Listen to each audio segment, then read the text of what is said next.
Okej. Välkomna till VasaRu-podden med mig Pete. Jag är ensam här idag, men vi har en kär gäst idag som vi ska prata med. Welcome Vincent Bos. I just made a very brief introduction about today's bonus episode where we will be speaking about relationships, and especially as it pertains to Valentine's that's just around the corner.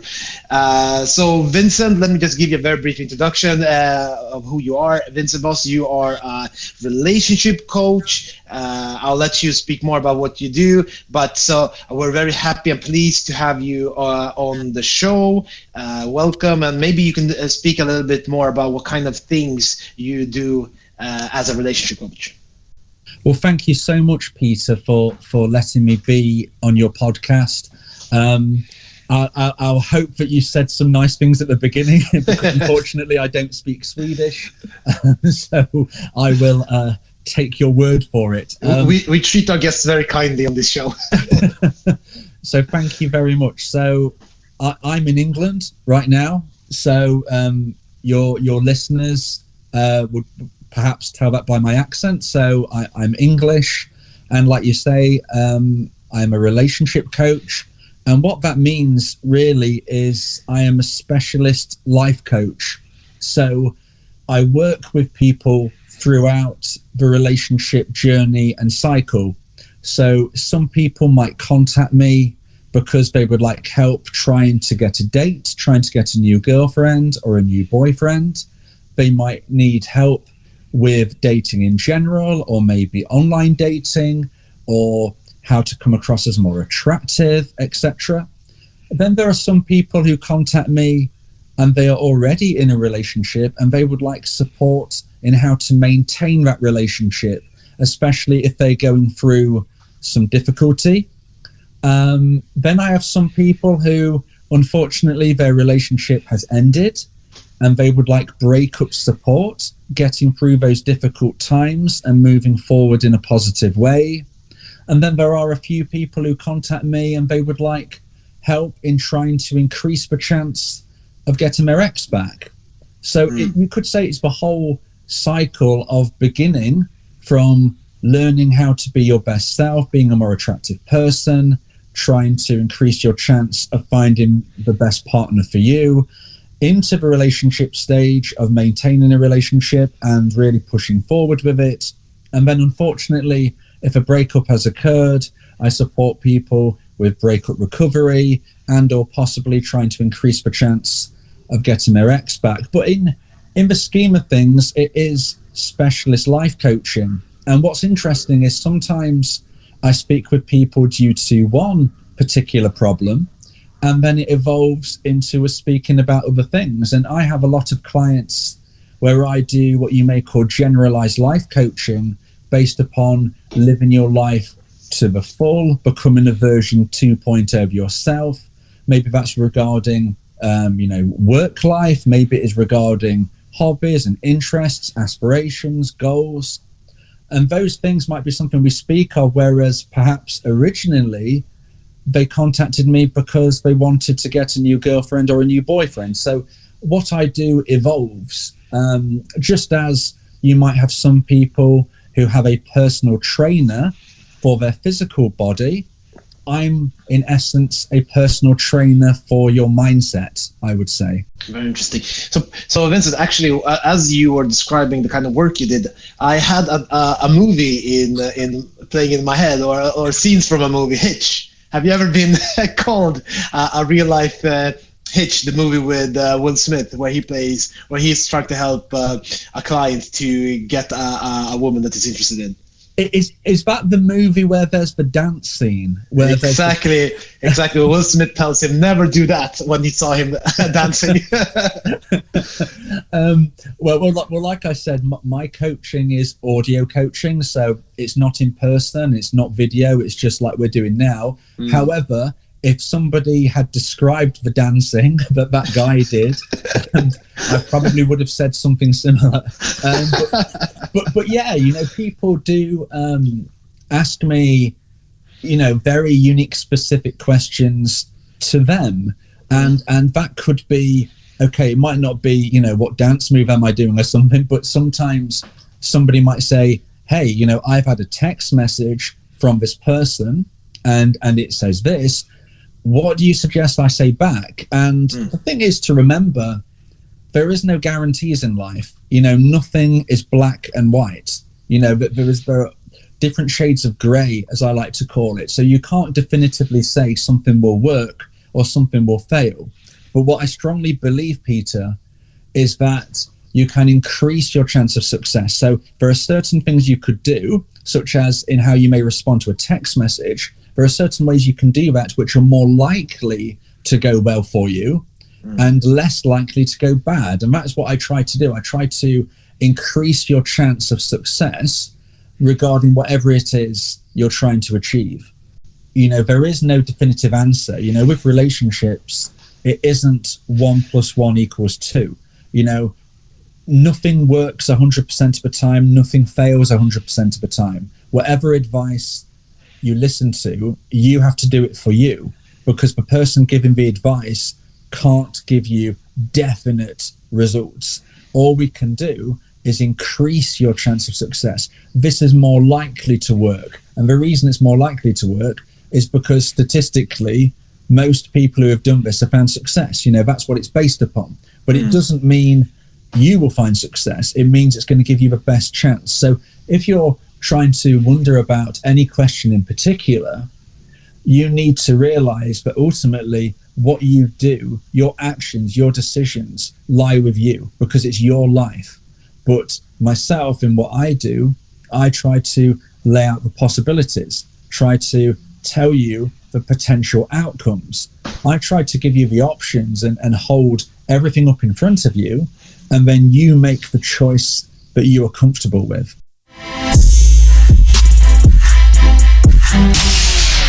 Great. So that is a great segue onto a topic I wanted to discuss with you, and that is Valentine's, which is, you know, on the calendar in most parts of the world. It's the day of love. When you celebrate love, you meet, you go on dates, and so I think I want to speak to you a little bit about that. We're approaching it, that special day that I just mentioned. If you are somebody who is in a relationship and it's only a matter of a couple of days left until Valentine's and you haven't made any plans, what kind of recommendations do you have to increase the chances of success in that relationship? That's a really good question. And yes, if you haven't organized something yet, then, you know, you are really pushed for time right now. So what I would suggest you do is try to think of a way where you can get yourself out of this difficult situation, but whilst also making it look like you've been very thoughtful. So what I would suggest you do is book a hotel in a week or two's time. Okay, now this hotel, it doesn't have to be far away. It could just be in your own town or city, because it's not the point of going somewhere. It is the fact that it is something different. Like when we go to a hotel, things just feel a little bit more exciting. You know, you have to pack your suitcase, you go to the hotel, maybe you have a nice meal, it's different surroundings, and everything can feel like we're just increasing the positive mood, and the atmosphere can get romantic. And what I would say is book this hotel in a week or two's time.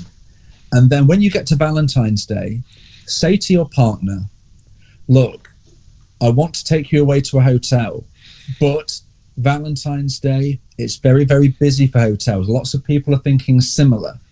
So what I've done is I've booked it a week or two later, because that gives us a better opportunity to decide where I wanted to go, because, you know, there are more rooms available then.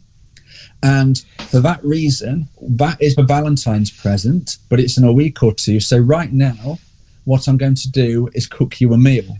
And I think cooking a meal is very romantic. Now, if you can't cook, then you need to be thinking of something you can do for your partner, which it doesn't have to be over elaborate. You know, you can't really take them out for a meal because everywhere is probably booked up. But if you can't cook them a meal, then maybe you could order something to be delivered. That might not be as romantic, obviously, but that could be the starting point of a lovely evening. Maybe watch a favorite movie, maybe listen to some romantic songs. But what I would say is make sure you booked this hotel so you can say that that is the main present, but you just won't be going to it quite yet. Now, the other benefit you will have, but I don't suggest you mention to your partner, is you will also be saving money because it's going to be cheaper to book a hotel after Valentine's Day than booking a hotel on Valentine's Day. But don't mention that because you don't want to come across as cheap. Yes, and it's a very good piece of advice. We're going through a cost of living crisis in most parts of the world. Inflation is going up, interest rates are going up. So the people that have to pay for these activities are probably, the listeners are appreciating this type of advice, I'm assuming. Thank you. Very good. So let's say, just for sake of argument, that this suggestion doesn't land exactly as hoped, that the partner responds with, well, if you'd made these reservations months ago, there wouldn't be an issue of limited availability and stuff like this, because some people appreciate somebody who plans really well and might think or look at this as you just didn't plan ahead of time. How do you counter an argument like that? That is true. And if you have a partner who you worry might call you out on that, I think it's very important that you consider my second tip, which I will give you now, which is similar in respect to when I was saying about cooking a meal is quite romantic because, you are putting in the effort. I think effort is the key here. So if you feel that you're going to be called out on such a situation, I suggest that maybe you write your partner a poem, a little story. It doesn't matter if you aren't particularly good at writing poems or stories. It's more about the fact that you are doing it. Even if it's not a poem or a story, it could just be a love letter. It could just be as standard as that, although that's fairly cliche, and I always try to think outside of the box. So if you could write a poem or a little story which feels romantic or flirty, or I don't know what I'm allowed to say on this podcast, but when I say a little story, I was meaning maybe an erotic story. Okay. No, we encourage such type of ideas on this podcast. So if you can't do those kind of things, then just writing a standard love letter in your own handwriting, saying how much you appreciate your partner, how much you love them, and maybe making some suggestions of aims and goals for the next year, that could be very well received. But like I said, I think a poem or a story, an erotic story, could be something which is even more appreciated and even more exciting.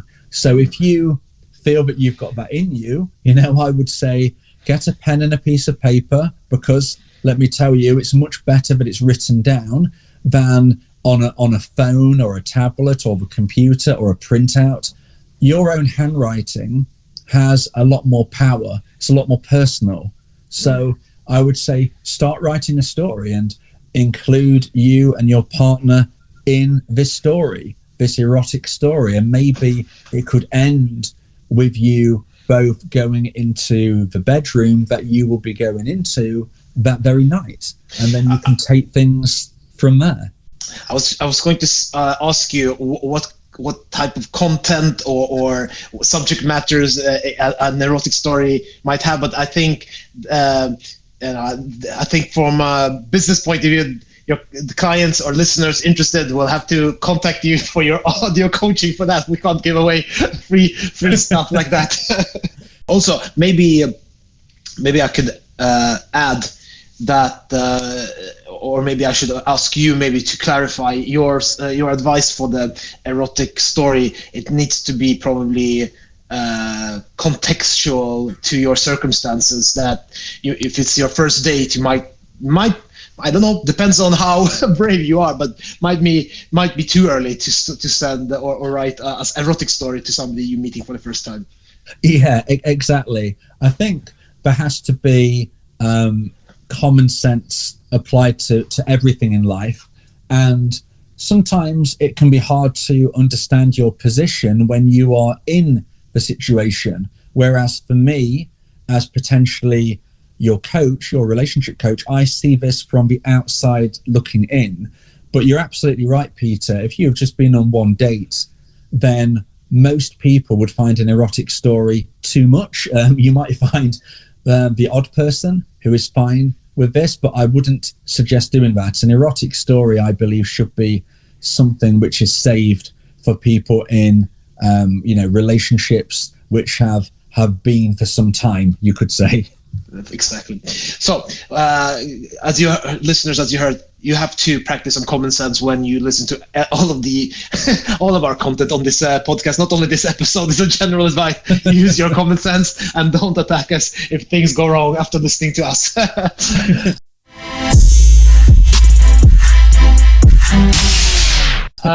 So I actually wanted to touch on something different now. It's not uncommon to hear people say that they view these occasions or days like Valentine's as being very commercially driven. They don't really believe in them. If you really like somebody or love them, even you show that every day. You don't need a special day in the calendar. And I think some people even find, they feel pressure to make an act or perform some kind of, make a performance almost. It's quite common, I think, especially when it comes to men. That's what I want to say. What would you say? What's your advice for guys who feel like this? Yeah, again, I think you bring up a very good point, and it's important to remember that a relationship isn't just for one day of the year, or certainly not a meaningful one. So when we think of Valentine's Day, it can sometimes feel commercialized. It can sometimes feel that we're just concentrating on one day, whereas the success of your relationship will be across every day. So if you don't believe in Valentine's Day, I would say firstly, you need to be making sure that your generalized approach to relationships is on point and it's good and it's healthy. Because if you have a fantastic Valentine's Day, but you and your partner are not in a good place for the rest of the time, then your relationship is not going to reach the highs that it could. And unfortunately, it will probably start to fade. So the first point to say is you should be trying to maintain the romance throughout the whole year. I always like to say you need to date your partner of 6 years in a similar way to you dated them after 6 months, as a similar way to you dated them after 6 weeks. And what I mean by that is you really need to be keeping that spark alive. So the first generalized point here is don't just focus on one day, whether you believe in Valentine's Day or not. It has to be throughout your relationship. But the second thing to say is, even if you don't believe in Valentine's Day, you need to think about whether your partner does. Because if you think, okay, this is commercialized, I don't believe in it, I don't think this is a good idea. But if you know that your partner really, really feels Valentine's Day is important, then you need to do it for them. And this doesn't mean you have to spend a lot of money. I gave some examples earlier on. Okay, one was booking a hotel room, which you might find for a reasonable price, but you might feel is still too much money. But I would say that is something you can do throughout your relationship. Why not book a hotel randomly in the middle of June? Again, those kind of surprises can be very, very helpful to a relationship. But if you really can't afford these types of things, then focus on the personal. Like I said, cooking a meal, that is much better than going out or having a delivery. If you cook it yourself and it's tasty, of course, then that is going to be and you don't really poison good. Your partner. Exactly. And also, writing, your own handwriting is very powerful, whether it's poems, whether it's erotic stories, whether it's a love letter. So if you don't believe in Valentine's Day, but your partner does, I would say write them a letter, do something. If you're not going to buy them a gift, then show them something, because it's for them. You might not care for it, but if they care for it, it's important. Very good, very good. I think that was really good advice. To be honest, on a personal note, I sometimes feel that there are some people, both men and women, by the way, but I mostly hear this from my male friends, that they think it's something very commercial. I sometimes think there are certain people who actually believe this, but I think some people are using that as an excuse for just can't be bothered to do something special, or just want to be almost contrarian. Like they just feel like they don't want to do that, something that they believe is almost forced upon them. Yes. And again, I think that you have to consider how your partner would feel, because having an angry, bitter attitude to life is never helpful.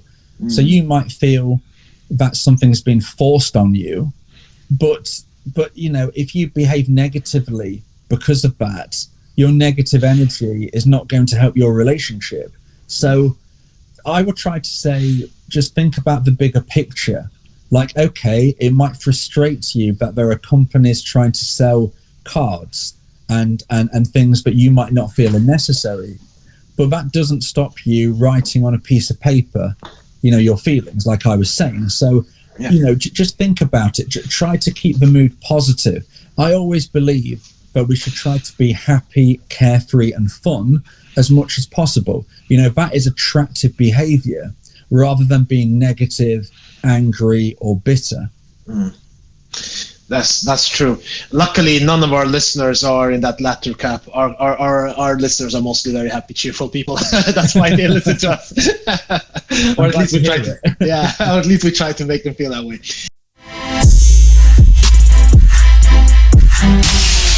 So moving on, I was thinking, you have people who are very early on in their dating journey, or let's call it a relationship journey. They might actually not even have gone on one single date with a person that they have an interest in, or you have people who have come quite further down the line or in the journey. So what would you say? Is there any difference? Should people who haven't gone on a first date, should they go on do something for Valentine's? I mean, I am aware that this is a very generalized question, but is that putting too much pressure perhaps on the relationship, or is that very negative thinking and you should just go with the flow somehow? Do you have any thoughts on that, Vincent? Yeah, I mean, I think that if you are single right now and there is nobody in your life, then Valentine's Day isn't a specific important day, because you could meet the love of your life on any day. And more importantly, I don't know when this podcast will be going out, but let's just say it goes out with a day or two before Valentine's Day, or maybe on Valentine's Day itself. If you're listening to this, you're not going to have much time to even potentially find a date. So if you are single and you're not dating right now, don't feel that Valentine's is the only opportunity for you to find a date. It's absolutely not. The only benefit you might have at this time of year is sometimes you find that the paid online dating sites, sometimes you find that they put on special offers. So sometimes certain online dating platforms will actually have a special offer which costs less money. Now, I haven't checked for this year. I don't know for certain, so please do your own research. But ordinarily, most of the paid platforms put on a special offer around Valentine's Day because they feel it's a good marketing ploy. Now, again, you might think, well, I don't want to be part of this marketing ploy, but think about it logically. There's going to be more people on there right now. You know, if they make their prices cheaper, if they advertise more, there are more people on there. And ultimately, you want to meet the best person for you. So you need as many people on there as possible. So even if you can't get a date for Valentine's Day, I would say that around now is a fantastic time to join an online dating platform. Yeah. That's very good advice. I've never even considered that was a thing. That I'm thinking primarily of Tinder, which is, I guess, the most popular dating app around. I wasn't even aware that they had any specific marketing or promotions around Valentine. So that's really good advice. Again, very, very cost-conscious aspects here that we bring up. It's very good. Vincent Bos is certainly thinking about your wallet here. Oh, thank you. All right. So let's say then you are in a relationship. Let's not define how long, but it's both parties are involved in a committed relationship. Is there anything? And also let's add that they're actually doing something. It's not a last minute thing, or if it was, they're at least doing something for Valentine's, even if it's not on that particular day. Is there anything that you would say is topics worth having a conversation around, just specifically because it's Valentine's, or do you have any advice on making that Valentine's date stand out a little bit more than on a date during the rest of the year? So I think for people who are in relationships, who are comfortable within that relationship, one of the biggest challenges you have is keeping that spark alive. And the biggest risk that you run is becoming complacent.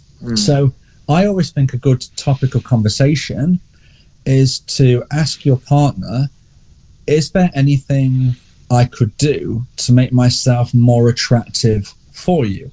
So you're asking them about you. Okay. So firstly, that means that they are going to potentially make some suggestions. Maybe you was aware of it, maybe you wasn't. It could be anything regarding the clothes you wear, how you style your hair. It could be anything, but you're going to find out information which you can then implement to be a more attractive person to your partner. Additionally, what often happens is you say to your partner, is there anything I could do to be more attractive to you? And after they have answered, they will often then ask the question back. So then you get the opportunity to say your thoughts. And I think it can be a very constructive discussion, because this can help keep the spark alive. And that is the thing. Once you've been in a relationship for a sustained amount of time, that is the biggest risk. It's falling into complacency, it's not dating your partner appropriately, and it's losing physical attraction for one another. That's the risk. So you've got to keep the communication lines open as much as possible. That's great, good advice. It's having those honest conversations.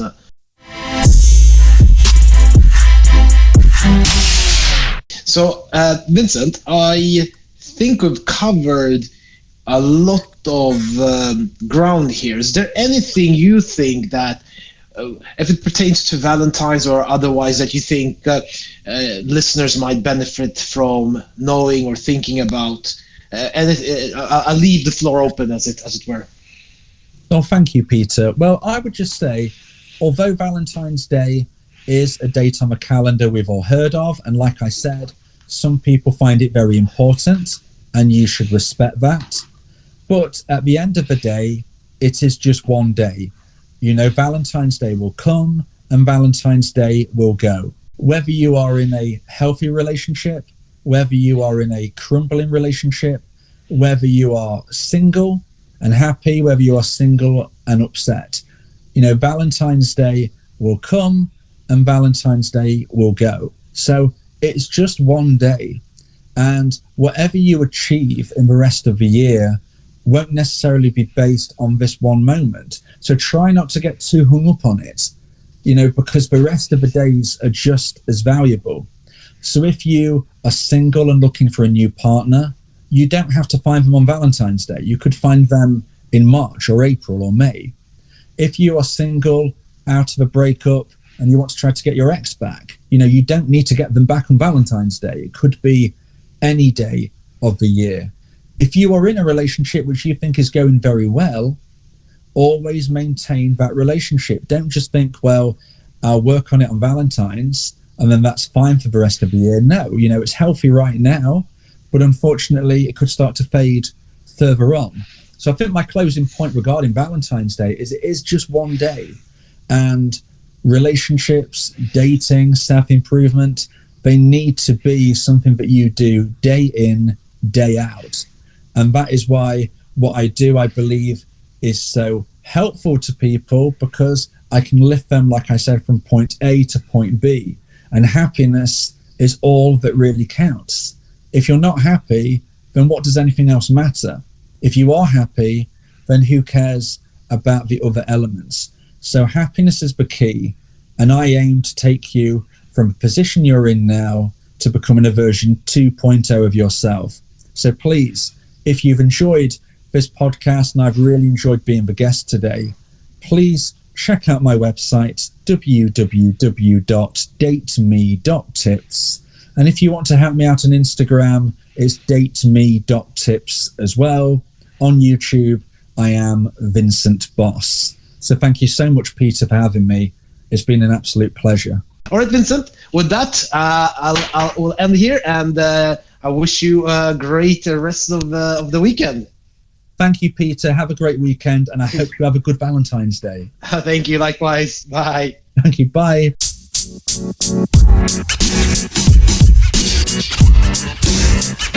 Oh,